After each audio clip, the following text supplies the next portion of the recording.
Bien-aimés frères et sœurs, nous voici encore dans un nouveau numéro de notre partage où nous sommes en train de nous focaliser sur la personne de Jésus-Christ. Nous sommes en train de partager avec vous la bonne nouvelle de Jésus-Christ.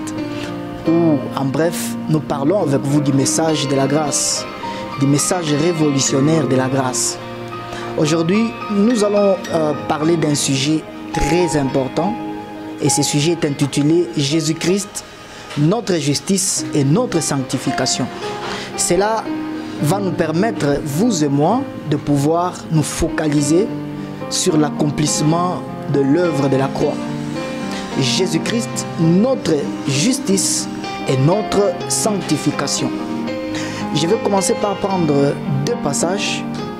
L'un, nous allons le prendre dans le livre de Jérémie, c'est-à-dire dans l'Ancien Testament, Jérémie 23, et aussi nous irons dans le Nouveau Testament pour prendre le livre de 1 Corinthiens chapitre 1, le verset 30. Je vais commencer par l'Ancien Testament, je vais lire pour vous, je suis dans le livre de Jérémie, chapitre 23.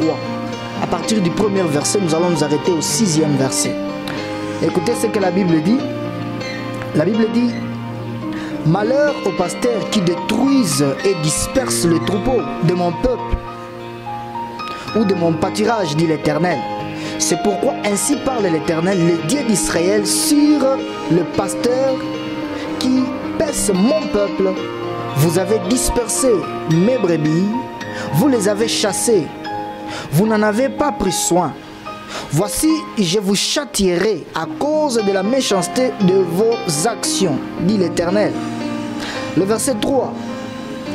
Et je rassemblerai les restes de mes brebis de tout le pays où je les ai chassées. Je les ramènerai dans leur pâturage. Elles seront fécondes et multiplieront. J'établirai sur elles j'établirai sur elles, je suis au verset 4, voilà, j'établirai sur elles des pasteurs qui les paîtront. Elles n'auront plus de crainte, ça c'est la première des choses qu'il faut souligner, puis de terreur. Et il n'en manquera aucune, dit l'Éternel. Les versets 6 et plutôt 5, voici le jour vienne, dit l'Éternel, où je susciterai à David un germe juste. Il régnera en roi et prospérera. Il pratiquera la justice et l'équité dans le pays. J'aimerais que nous puissions nous établir au verset 6 que nous sommes au point de lire avec vous. Suivez attentivement ce que dit le verset 6. En son temps, Juda sera sauvé. Israël aura la sécurité dans sa demeure. Et voici le nom dont on appellera. Voici le nom dont on l'appellera. L'Éternel notre justice. L'Éternel notre justice. Comme je le disais, nous sommes en train de parler d'un sujet que nous avons intitulé Jésus-Christ notre justice et notre sanctification. La vie chrétienne, c'est une vie où nous bénéficions. Ce n'est pas une vie où nous produisons par nous-mêmes. La Bible dit que dans le livre de Philippiens, l'apôtre Paul est en train de dire que c'est Dieu qui crée en nous le vouloir et le faire. La vie chrétienne, c'est une vie où nous héritons. Nous sommes des co-héritiers joints à Christ. Nous n'avons rien de ce que nous avons produit de nous-mêmes. Tout ce que nous obtenons, tout ce que nous sommes, tout ce que nous avons sont ou est les résultats de ce que Dieu a produit pour nous. Alors, aimables frères et sœurs, la Bible dit que dans les passages que nous venons de lire, la Bible dit que Dieu susciterait des vrais pasteurs, des pasteurs, ou en d'autres mots, des bergers. Ces bergers vont paître son troupeau. Ils vont paître son troupeau avec quoi? Ils vont paître son troupeau avec quelque chose que ces bergers vont enseigner, ou ces pasteurs vont enseigner au peuple. Et quand ils vont enseigner cela au peuple, le peuple n'aura ni crainte, le peuple n'aura ni à trembler, ni peur, et le peuple ne manquera de rien, ou le peuple se multipliera. C'est ce que nous venons de lire. Et qu'est-ce que la Bible dit au verset 6? La Bible dit qu'ils appelleront, quand les troupeaux seront paître, ou plutôt, quand les bergers vont paître, voilà, j'y arrive, les troupeaux, les bergers vont donner aux brebis, les bergers ou les pasteurs vont donner une nourriture. Et par cette nourriture, les troupeaux ou les brebis vont appeler l'Éternel, que l'Éternel est leur justice. Pas eux produire la justice, pas eux produire quoi que ce soit, mais ils diront que c'est l'Éternel qui est leur justice. Aimables frères et sœurs, ce sujet est important à comprendre. Vous savez, la plupart des gens pensent qu'ils sont justes aux yeux de Dieu ou ils sont saints aux yeux de Dieu à force de faire quoi? De marcher dans une droiture. Je ne suis pas contre la droiture. La droiture, elle est importante. Pourquoi? Parce qu'elle nous aide à bien vivre notre vie dans cette société. Mais la droiture, ce n'est pas elle qui nous qualifie à la sainteté. Ce n'est pas elle qui nous qualifie à la justice. Celui qui nous qualifie à la justice, c'est l'Éternel, ou c'est Jésus-Christ seul. Il est le seul qui est notre justice. Et il est le seul qui est notre sainteté ou sanctification. Et mes frères et sœurs, j'aimerais maintenant que nous puissions lire avec moi dans ces passages de 1 Corinthiens chapitre 1, le verset 30. Écoutez ce que la Bible dit. 1 Corinthiens chapitre 30, le verset 30. La Bible dit ce qui suit. Écoutez ce que la Bible dit. Or, c'est par lui que vous êtes en Jésus-Christ, lequel de par Dieu a été fait pour nous sagesse 1, justice 2, et sanctification 3, et rédemption. Le mot sanctification et justice revient là-dedans pour dire quoi? C'est par lui, c'est par Christ que Dieu l'a fait pour nous sanctification et justice. Ce ne sont pas, ou la sanctification, ce n'est pas quelque chose que tu puisses produire par tes efforts, ni la justice. C'est quelque chose que tu hérites en croyant en ce que Jésus-Christ est pour toi. Et Dieu veut que tu comprennes cela. Vous savez, le diable est en train de vouloir à ce que l'Église enseigne une justice et une sanctification périssables. Or, la justice de Dieu et la sanctification de Dieu n'est pas périssable. C'est quelque chose que Dieu nous donne. Et quand Dieu nous l'a donné, il l'a caché pour protéger, pour la protéger ou le protéger pour nous. Ta sanctification ne sont pas tes efforts. Ta sanctification, c'est Jésus-Christ. Ta justice, ce ne sont pas tes efforts. Ta justice, c'est Jésus-Christ. Et Dieu veut que tu croies en cela. Et si tu veux savoir où est ta sanctification, tu dois regarder à Christ. Ta sanctification est au ciel. Là-bas, elle est protégée. Là-bas, il est protégé. Ta justice est au ciel. Voilà pourquoi tu ne peux pas la perdre. Pourquoi? Parce que Dieu l'a protégée pour toi. Dieu ne peut pas te donner quelque chose qui soit périssable. Il t'a donné quelque chose parce qu'il veut que ça soit éternel. Sinon, si ta justice et ta sanctification n'étaient pas protégées par Dieu, tu perdrais ton salut ou tu périrais. C'est-à-dire le jour où tu es bon, tu vas y aller au ciel. Et le jour où tu n'es pas bon, tu restes. C'est-à-dire quoi? Dieu ne peut pas te donner quelque chose qui soit périssable. Dieu veut que tu croies que c'est Jésus-Christ qui est ta justice. Et il veut que tu croies que c'est Jésus, lui seul, qui est ta sanctification. Aimables frères et sœurs, ce sujet est tellement important que j'aimerais que vous puissiez comprendre. Parce que le diable profite de notre ignorance afin de venir nous culpabiliser. Or, la Bible dit dans Ésaïe 53 que le châtiment qui nous donne la paix est tombé sur Christ. C'est-à-dire, point de culpabilité. Pourquoi? Parce que nous avons un remède. Il y a plusieurs personnes qui nous qualifient, nous, ou quand souvent je prêche la vérité biblique, l'évangile pur de la grâce, la plupart des gens disent que non, si je prêche des choses comme ça, j'encourage aux gens de pécher parce qu'ils vont dire que leur justice et leur sanctification est cachée au ciel. C'est-à-dire qu'ils peuvent faire n'importe quoi. J'aimerais tout simplement vous dire quoi? Je ne connais pas quelqu'un qui a succombé à l'amour de Dieu, manifesté par Jésus et rentré à la boue. Si quelqu'un peut dire que Jésus-Christ est ma sanctification et qu'il est ma justice, et il rentre à faire n'importe quoi, c'est-à-dire aller vivre dans le péché, cette personne n'a jamais reçu ce que Jésus-Christ est pour lui. Ce qui nous change, c'est la puissance de l'amour de Dieu manifestée par Jésus. Quand tu es au milieu de tes efforts, au milieu de tes faiblesses, tu essayes, tu n'y arrives pas.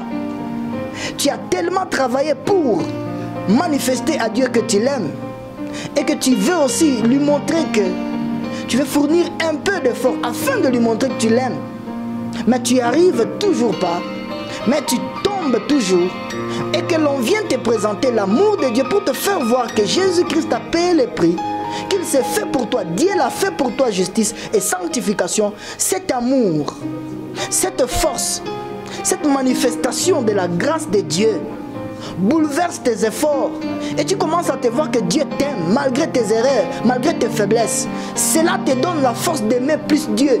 Tu n'es pas en train de manifester ou de ne pas commettre le péché parce que tu as peur d'aller en enfer, mais c'est parce que tu l'aimes. Toi, tu as vécu son amour pour toi et cela te bouleverse. Tu peux dire qu'en retour, Seigneur, je ne peux pas rentrer à la boue. Pourquoi? Parce que tu m'as tellement aimé que je ne peux pas rentrer à faire des choses qui vont te faire mal.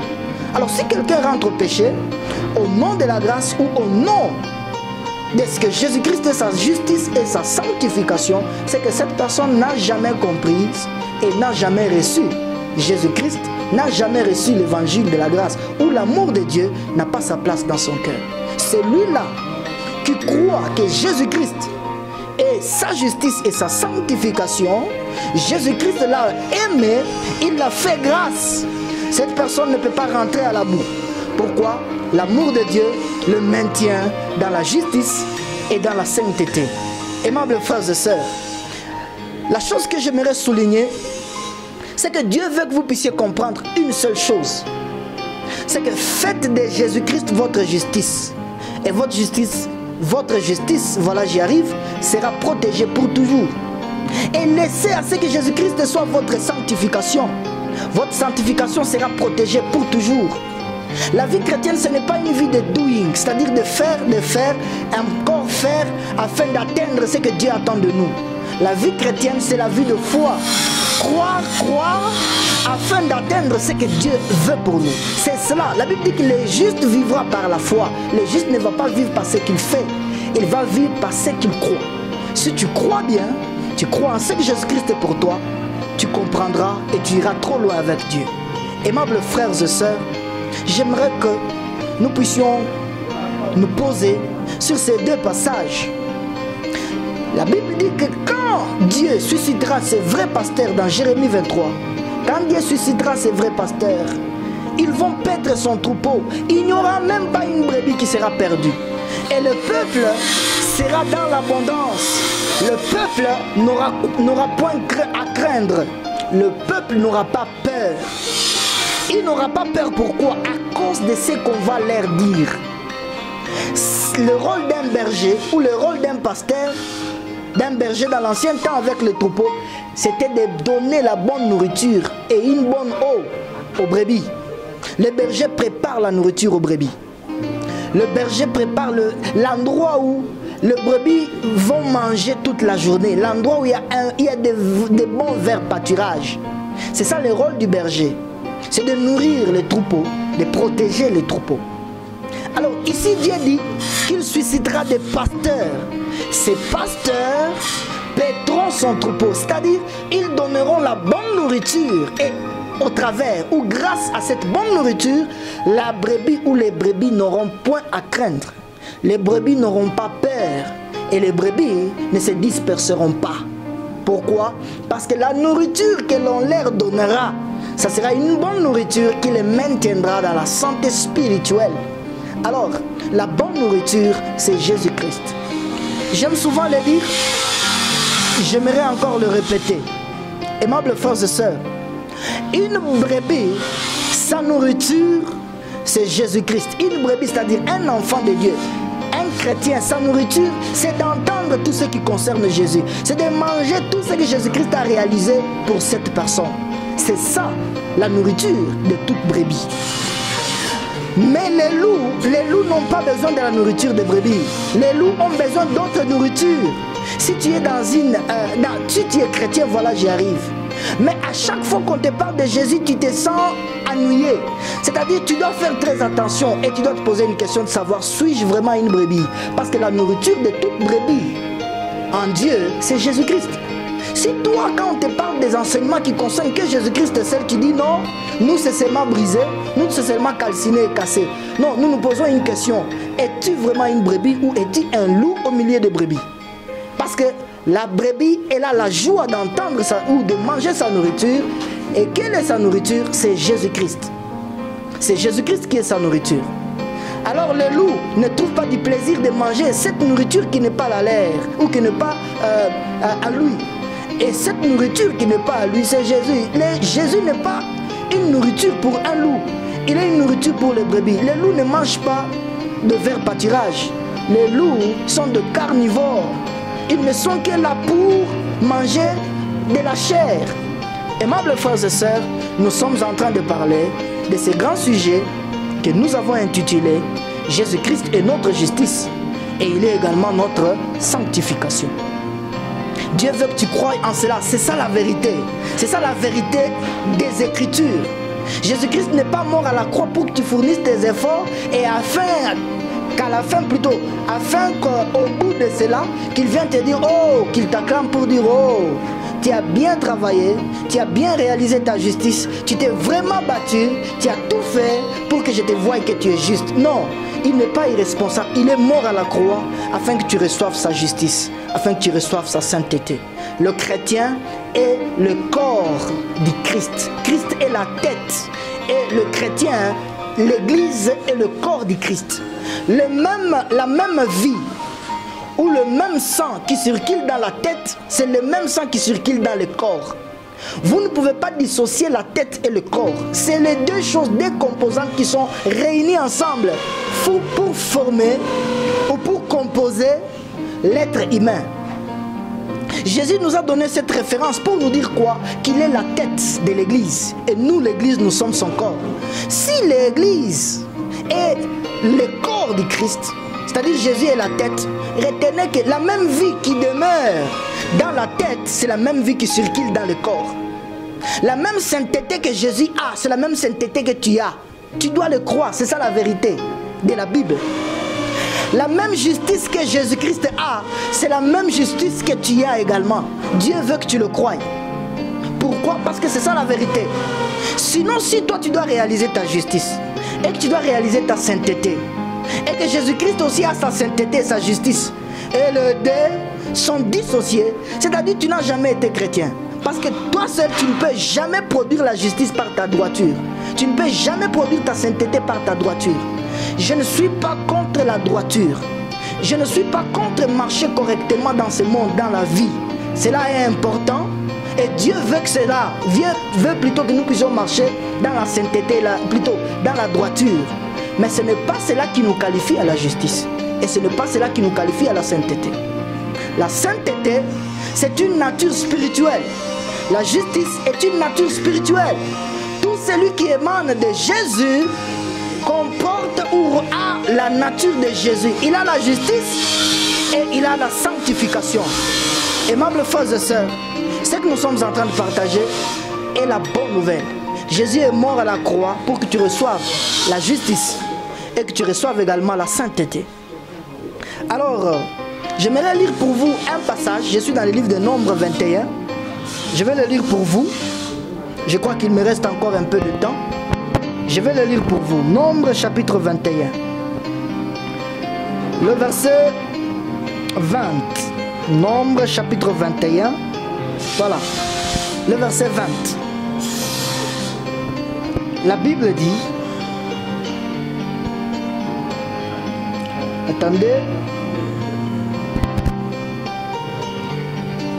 Nombre chapitre 21. Voilà. Nous allons lire à partir du verset 23. Attendez. Voilà. La Bible dit dans Nombre chapitre 21, si vous commencez à partir du verset 20. Si vous commencez à partir du verset 20, La Bible dit qu'un jour, Balak appelle Balaam pour faire quoi? Pour maudire le peuple, pour maudire les enfants d'Israël. Alors il y a quelque chose qui s'est passé. C'est que, à un moment, quand Balaam a voulu maudire le peuple de Dieu, Dieu répondit à Balaam pour qu'il ne maudisse pas, ou Dieu mit des mots dans la bouche de Balaam afin que Balaam ne puisse pas maudire le peuple de Dieu. Et la Bible dit ce qui suit. Quand Balaam a commencé à parler, il dit: l'Éternel Dieu ne voit pas l'iniquité en Jacob. L'Éternel Dieu ne voit pas l'iniquité en Jacob. Si vous descendez à partir du verset 22-23, la Bible dit que l'Éternel Dieu ne voit pas l'iniquité en Jacob. Maintenant, j'aimerais vous poser une question. Si nous montons avec moi sur une montagne et les enfants d'Israël dans le désert, nous sommes au sommet d'une montagne, nous voyons le peuple avec les camps. Est-ce que pouvez-vous me dire que le peuple d'Israël, alors qu'il campait dans le désert, il n'y avait jamais au milieu d'eux du péché? Il n'y avait jamais au milieu d'eux de personnes qui se lamentaient ainsi de suite? Bien sûr que oui. Au milieu d'eux, il y avait des gens qui se lamentaient. Il y avait des gens qui péchaient au milieu d'eux. Mais Dieu, quand il répond à Balaam, il dit: je ne vois pas en Israël l'iniquité. Je ne vois pas en Israël le mal. Pourquoi est-ce que Dieu ne pouvait pas voir en Israël le mal? Parce que les sacrifices qu'il sacrifiait étaient en train de faire quoi? De rendre le peuple aux yeux de Dieu juste. De rendre le peuple aux yeux de Dieu saint. Alors j'aimerais vous montrer une chose. C'est que quoi qu'ils aient commettre ces histoires, mais à cause du sacrifice qu'ils sacrifiaient, Dieu pouvait voir en eux qui sont purs, qui sont justes. À cause du sacrifice. À plus forte raison, toi et moi aujourd'hui, alors que Jésus-Christ s'est fait sacrifice pour nous, alors que Jésus-Christ a payé le prix pour toi et moi, comment Dieu nous verrait-il? Nous verra-t-il comme des pécheurs ou nous verra-t-il dans le prix que son fils a payé? Il nous verra bien sûr dans le prix que son fils a payé. Aimables frères et sœurs, Dieu veut que vous puissiez comprendre une chose. C'est Jésus-Christ. Et son prix qu'il a payé pour votre justice et votre sanctification a été efficace. Ce prix a été agréable. Et ce prix était complet. Et quand vous croyez que c'est Jésus qui est votre justice et que celui qui est votre sanctification, vous donnez valeur à ce que Jésus-Christ a payé comme prix pour vous à la croix. Mais quand vous pensez qu'il y a vos efforts, je ne dis pas, j'y reviens encore, parce qu'il y a des gens qui comprennent mal la grâce. Ils pensent que quand on dit comme ça, on est en train de dire aux gens d'aller vivoter. Comme je le disais, c'est lui qui est touché par l'amour de Dieu. D'ailleurs, le Seigneur l'a dit dans le livre de Matthieu. Il dit à la femme qui était venue pour arranger ou essuyer ses pieds avec le parfum ou avec ses larmes.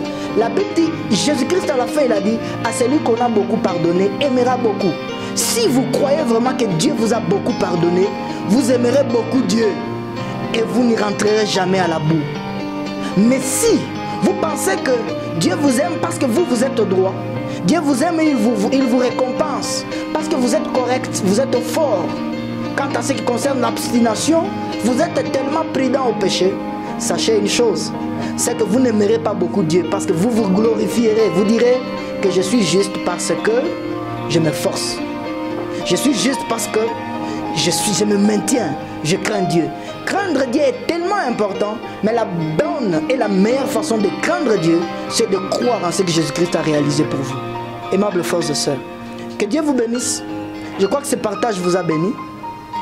Et je voulais tout simplement en conclusion vous dire une chose. C'est que quand le Père vous regarde, il voit Jésus-Christ en vous. Et cela vous octroie sa justice. Et cela vous octroie aussi sa sainteté. Croyez que vous êtes juste et que vous avez la justice de Jésus, vous avez la sainteté de Jésus. Et croyez que Dieu, quand il vous regarde, il vous voit comme ses enfants. Nous ne sommes pas dans ces temps où Dieu nous voit comme des serviteurs. Nous sommes dans ces temps où Dieu nous voit comme ses fils. Il y a toute une différence entre un fils dans la maison et un serviteur dans la maison. Le fils a la liberté, mais le serviteur n'a absolument pas de liberté. Il a des limites. Mais le fils est chez eux. Et quand le Père vous regarde aujourd'hui, à cause du prix que Jésus-Christ a payé pour vous, le Père voit que vous êtes des enfants. Et vous êtes dans une nouvelle relation avec Dieu. Et cette relation est une relation entre père et fils. Pas une relation entre entre maître et serviteur. Dieu veut que vous puissiez croire que Jésus-Christ est le prix idéal dont il fallait payer. Sa mort est le prix idéal dont il fallait payer afin de recevoir la joie, afin d'être agréable aux yeux de Dieu et d'être juste et saint aux yeux de Dieu. Rassurez-vous qu'au retour du Seigneur, parce que c'est Jésus qui est votre justice et parce que c'est Jésus qui est votre sanctification, maintenez-vous dans cette connaissance, dans cette vérité. Chaque jour quand vous vous réveillez, croyez que je suis juste et je suis saint, pas à cause de mes efforts, mais à cause du prix que le Fils de Dieu a payé. Et avec cela, au retour du Seigneur, vous serez glorifiés et vous monterez. Avec vous et moi, nous monterons vers le Père. J'aimerais que vous puissiez le croire. Cela est tellement important. C'est ça la vérité de la grâce. Et c'est cela la bonne nouvelle qui vous libère. C'est cela la bonne nouvelle qui vous maintient dans la grâce. Nous ne craignons pas Dieu parce que nous avons peur, mais nous le craignons parce que nous l'aimons. C'est l'amour qui nous maintient dans sa crainte. Ce ne sont pas nos peurs. J'y reviens encore, c'est son amour qui nous maintient dans sa crainte. Ce ne sont pas nos peurs. Que le Seigneur vous bénisse. Si vous vous sentez faible, vous vous sentez culpabilisé, si vous sentez que vous êtes revenu aux mêmes erreurs, quand vous rentrez au-dedans de vous, vous sentez culpabilisé, vous sentez jugé, vous voyez que Dieu ne vous aime pas. Peut-être le diable est même venu pour vous dire que Dieu ne vous aime pas à cause de vos erreurs. La force pour vous de vous sortir de vos erreurs, c'est de croire que Jésus-Christ est votre justice et qu'il est votre sanctification. Croyez dans cette vérité, ça vous donnera la force de dire non à ce que vous devez dire non et de dire oui à ce qu'il faut dire oui, c'est-à-dire d'obéir et de croire en ce que Dieu vous aime et qu'il est capable d'accomplir dans votre vie. Que le Seigneur vous bénisse. Si vous n'avez jamais donné votre vie à Jésus, c'est une opportunité pour vous. Vous pouvez tout simplement répéter cette prière après moi. Vous pouvez dire: Seigneur Jésus, je crois en toi, je te reçois comme mon Seigneur et mon Sauveur. Aujourd'hui je crois que c'est toi ma justice et que c'est toi ma sainteté, c'est toi ma sanctification. Aujourd'hui je te donne ma vie et je reçois ta vie. Je suis lavé, je suis pardonné et je suis purifié éternellement. Amen. Que Dieu vous bénisse. Si vous étiez malade, la grâce de Dieu vous accompagne. La grâce de Dieu vous guérit au nom de Jésus. Si vous trouvez dans des difficultés financières, je ne sais pas dans quelles difficultés, la grâce de Dieu vous localise et la solution vous est accordée au nom de Jésus. Que Dieu vous bénisse et restez dans la paix du Seigneur. Amen.